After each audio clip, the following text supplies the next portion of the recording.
Hola. Buenos dias. Please, everybody have a seat. It is wonderful to be back in Mexico. Lindo y querido.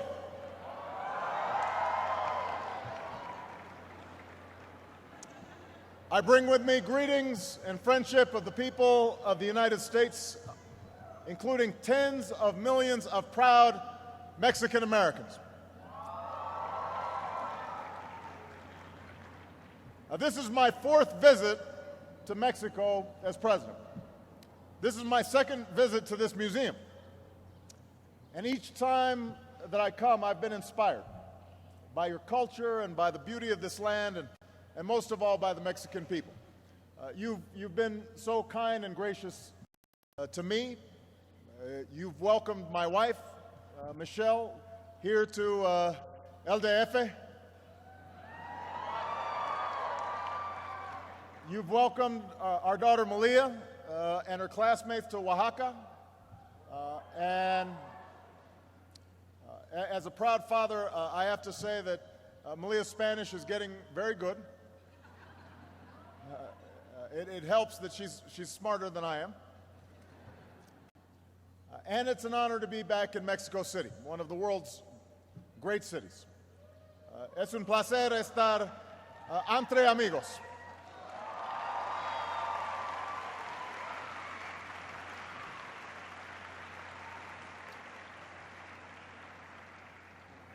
And it's fitting that we gather at this great museum, which celebrates Mexico's ancient civilizations and their achievements in arts and architecture, medicine and mathematics.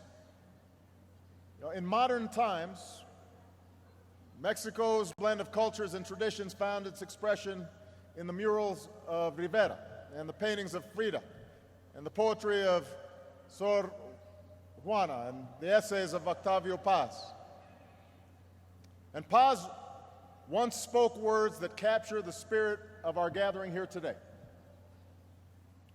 In this place that celebrates your past, but which this morning is filled with so many young people who will shape Mexico's future.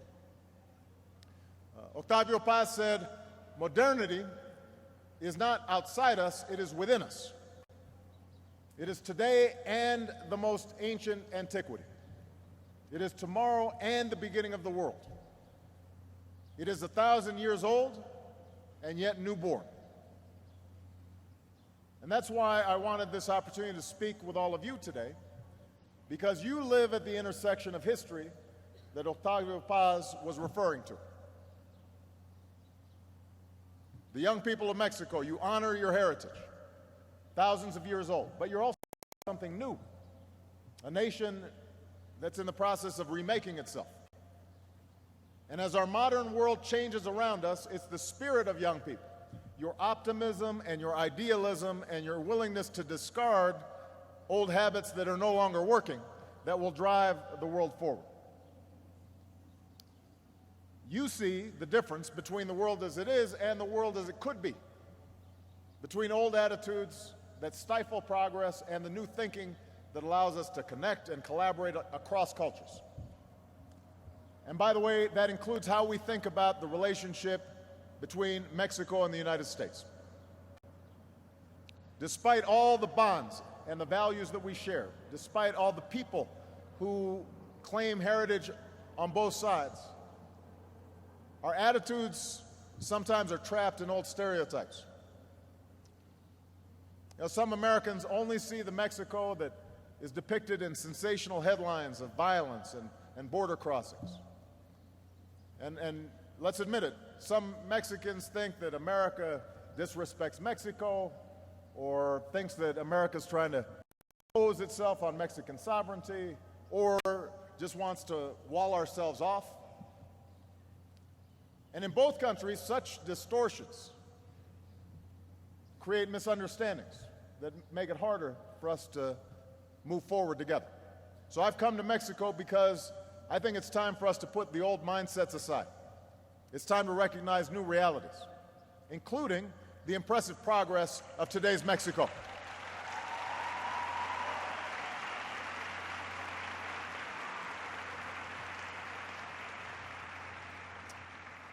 It is true that there are Mexicans all across this country who are making courageous sacrifices for the security of your country.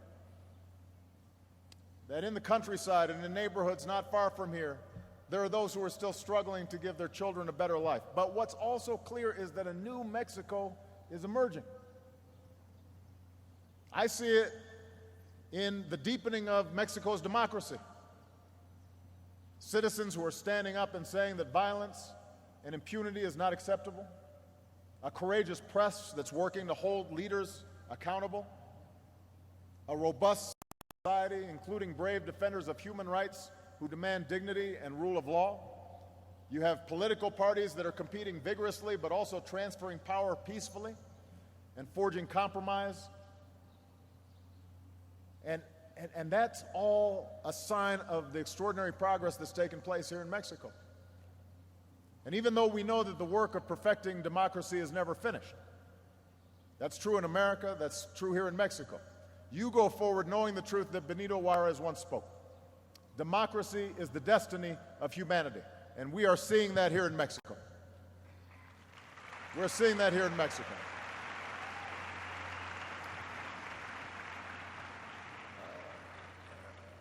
We're also seeing a Mexico that's creating new prosperity, trading with the world, becoming a manufacturing powerhouse from Tijuana to Monterrey to Guadalajara and across the Central Highlands.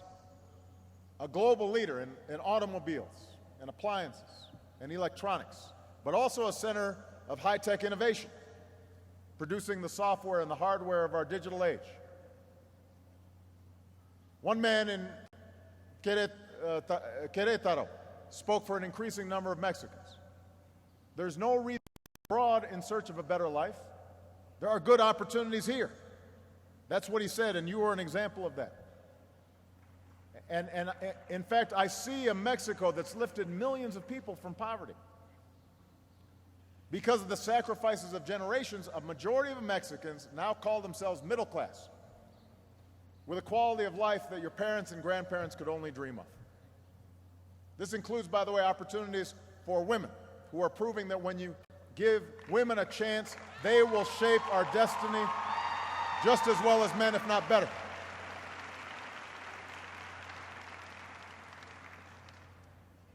And I also see in Mexico's youth an empowered generation because of technology.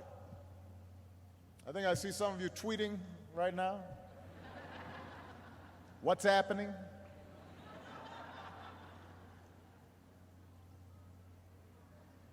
And whether it's harnessing social media to preserve indigenous languages or speaking up for the future that you want, you're making it clear that you want your voice heard. And because of all the dynamic progress that's taking place in Mexico, Mexico's also taking its rightful place in the world, on the world stage.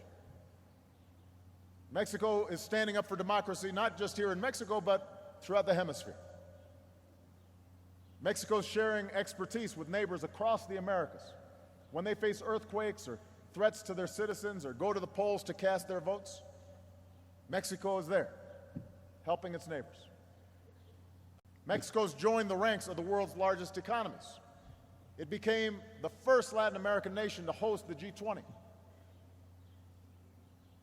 And just as Mexico is being transformed, so are the ties between our two countries. You know, as president, I've been guided by a basic proposition. In this relationship, there's no senior partner or junior partner. We are two equal partners, two sovereign nations. We must work together in mutual interest and mutual respect, and if we do that, both Mexico and the United States will prosper.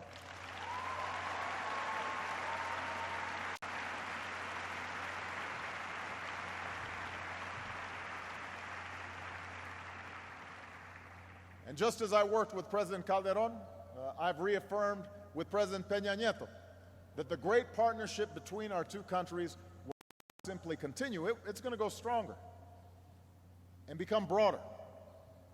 And in my time with President Peña Nieto, I've come to see his deep commitment to Mexico and its future, and we share the belief that as leaders, our guiding mission is to improve the lives of our people. And so we agree that the relationship between our nations must be defined not by the threats that we face, but by the prosperity and the opportunity that we can create together.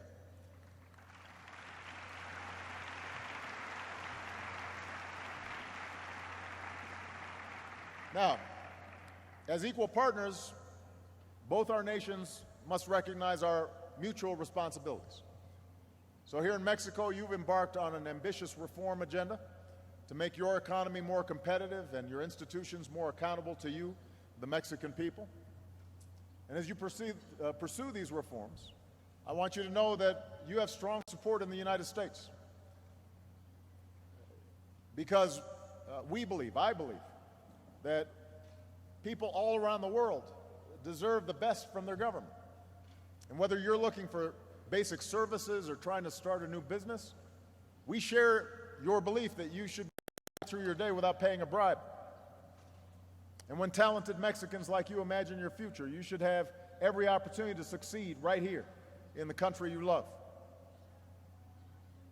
And in the United States, we recognize our responsibilities. We understand that much of the root cause of violence that's been happening here in Mexico, for which so many Mexicans have suffered, is the demand for illegal drugs in the United States. And so we've got to continue to make progress on that front.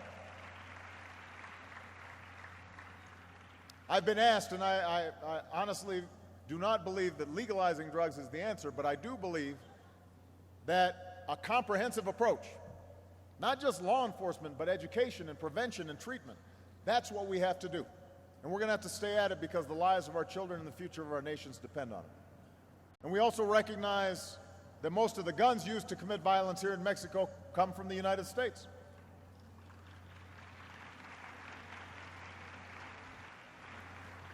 I think many of you know that in America, our Constitution guarantees our individual right to bear arms. And as president, I swore an oath to uphold that right, and I always will. But at the same time, as I've said in the United States, I will continue to do everything in my power to pass common sense reforms that keep guns out of the hands of criminals and dangerous people, that can save lives here in Mexico and back home in the United States. It's the right thing to do.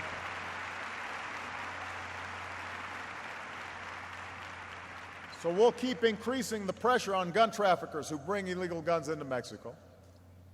We'll keep putting these criminals where they belong, behind bars.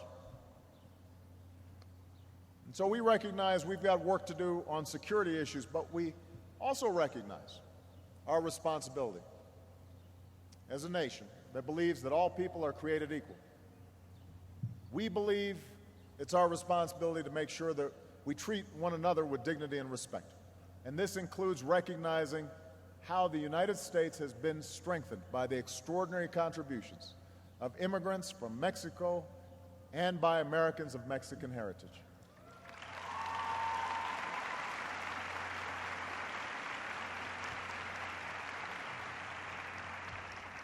The Mexican Americans enrich our communities, including my hometown of Chicago, where you can walk through neighborhoods like Pilsen, Little Village, La Villita, dotted with murals of Mexican patriots. You can stop at a fonda, you can hear some mariachi, where people are inspired by the deep faith of both our peoples at churches like Our Lady of Guadalupe. And we've got a Chicago in here somewhere.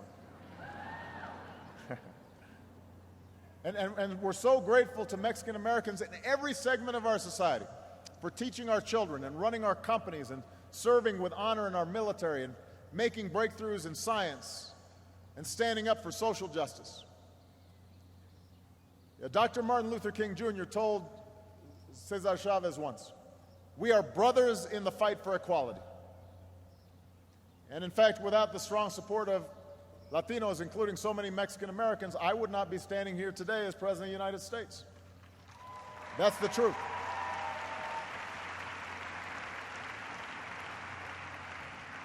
And so given that that is America's heritage, given that we share a border with Mexico, given ties that run back generations,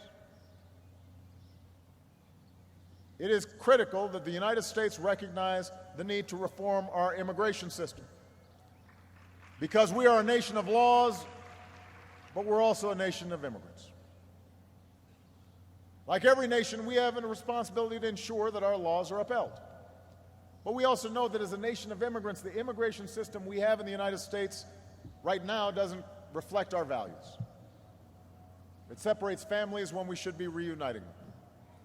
It's led millions of people to live in the shadows. It deprives us of the talents of so many young people, even though we know that immigrants have always been the engine of our economy, starting some of our greatest companies and pioneering new industries. That's one of the reasons I acted to lift the shadow of deportation from what we call the Dreamers, young people brought to the United States as children. And that's why I'm working with our Congress to pass common sense immigration reform this year. I'm convinced we can get it done.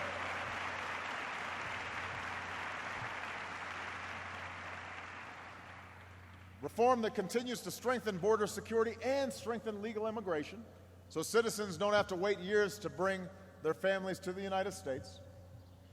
Reform that holds everyone accountable, so immigrants get on the right side of the law and so immigrants are not exploited and abused.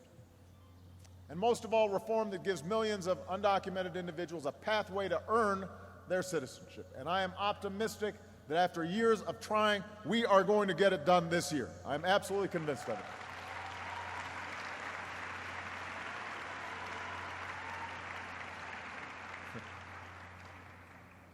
And obviously, we're going to have to work with the Mexican government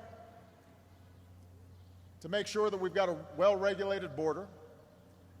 But I also want to work with the Mexican government because I believe that the long-term solution to the challenge of illegal immigration is a growing and prosperous Mexico that creates more jobs and opportunities for young people here.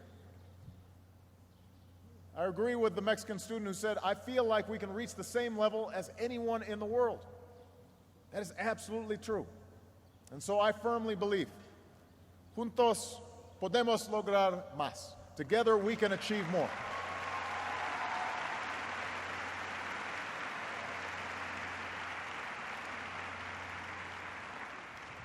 So with the remainder of my time today, I want to focus on 5 areas where we can do more. Number 1, let's do more to expand trade and commerce that creates good jobs for our people. You know, we already buy more of your exports than any country in the world. We sell more of our exports to Mexico than we do to Brazil, Russia, India, and China combined. Mexican companies are investing more in the United States, and we're the largest foreign investor in Mexico because we believe in Mexico and want to be a partner in your success. So guided by the new economic dialogue that President Peña Nieto and I announced yesterday, let's do more to unlock the true potential of our relationship. Let's keep investing in our roads and our bridges and our border crossings so we can trade faster and cheaper. Let's help our smaller businesses, which employ most of our workers, access new markets and new capital. The big markets right across the border. Let's empower our young entrepreneurs as they create startup companies that can transform how we live.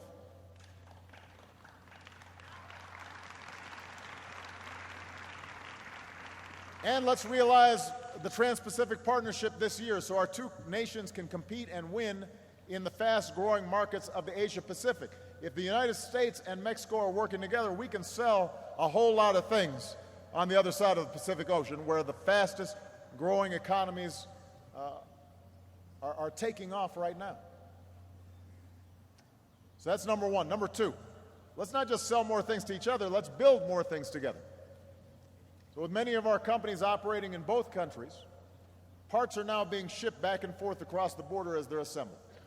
So every day, U.S. and Mexican workers are building things together, whether it's crafts, whether it's cars or aircraft or computers or satellites. And I think this is only the beginning.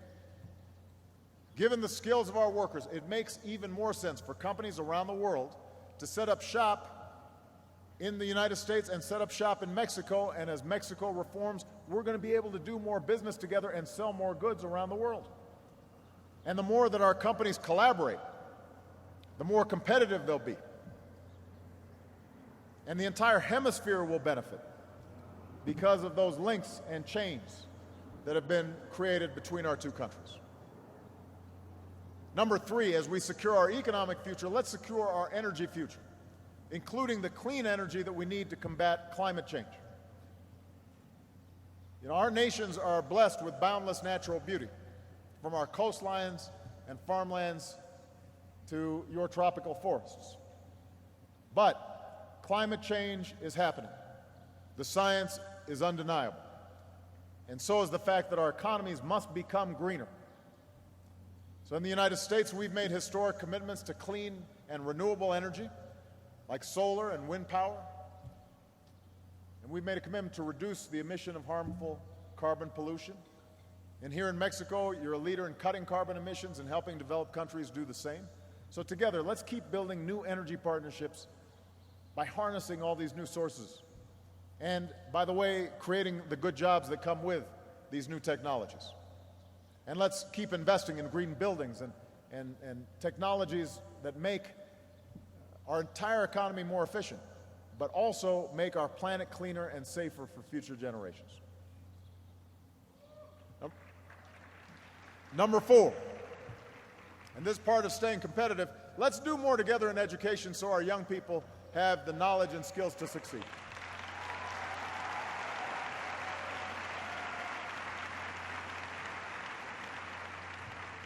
Here in Mexico, you've made important progress with more children staying in school longer and record numbers of students like you getting a university education. Just imagine how much the students of our two countries could do together, how much we could learn from each other. And that's why President Peña Nieto and I announced a new partnership in higher education to encourage more collaboration between our universities and our university students.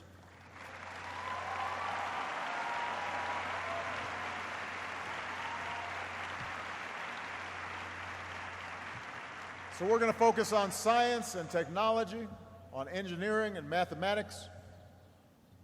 And this is part of my broader initiative called 100,000 Strong in the Americas. We want 100,000 students from the United States studying in Latin America, including Mexico, and we want 100,000 Latin American students, including Mexican students, to come to study in the United States of America. Because when we study together and we learn together, we work together, and we prosper together. That's what I believe.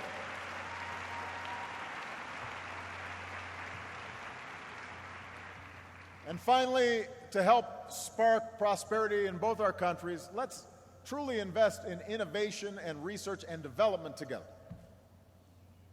Here in Mexico, you're now a global leader in graduating engineers and technicians. One of Mexico's leading scientists, Rafael Navarro Gonzalez, is helping analyze data from the rover that we've landed on Mars. So together, let's remember that every dollar, every peso that we invest in research and development returns so much more to our economies in jobs and opportunity, new products, new services. And that's why I'm calling for us to forge new partnerships in aerospace and IT and nanotechnology and biotechnology and robotics. Let's answer the hope of a young woman, a student at the National Polytechnic Institute, who spoke for so many in your generation, so eager to make your mark. She said, give us jobs as creators. Give us jobs as creators. Sometimes young people are known as just consumers of goods, but we want young people creating the new products, the next big thing that will change how we live our lives. So that's the agenda that I want to pursue.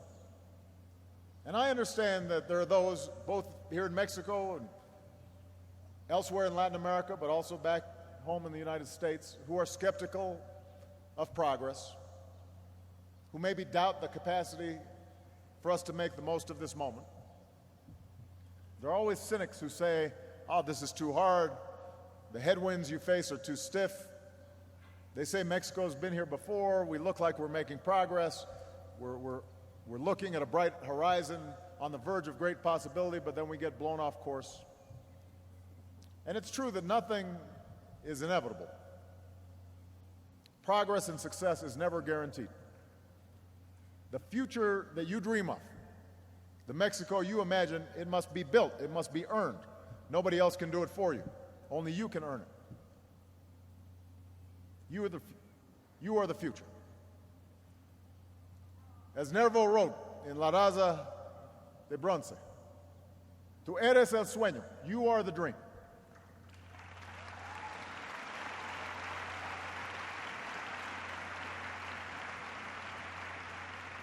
For just as it was patriots who answered the call when Father Hidalgo rang the church bell 2 centuries ago, your lives in a free Mexico are the dream that they imagined.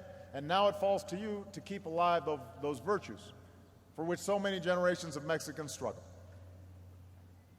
You are the dream that can stand up for justice and human rights and human dignity here at home and around the world. You're the creators and the builders and the climbers and the strivers who can deliver progress and prosperity that will lift up not just the Mexican people for generations to come, but the entire world. You're the men and women who will push this nation upwards as Mexico assumes its rightful place. As you proudly sing, "In heaven your eternal destiny was written by the finger of God." You are the dream. This is your moment, and as you reach for that future, always remember that you have the greatest of partners, the greatest of friends, the nation that is rooting for your success more than anybody else, your neighbor, the United States of America. Viva Mexico, viva los Estados Unidos, que Dios los bendiga. Thank you very much.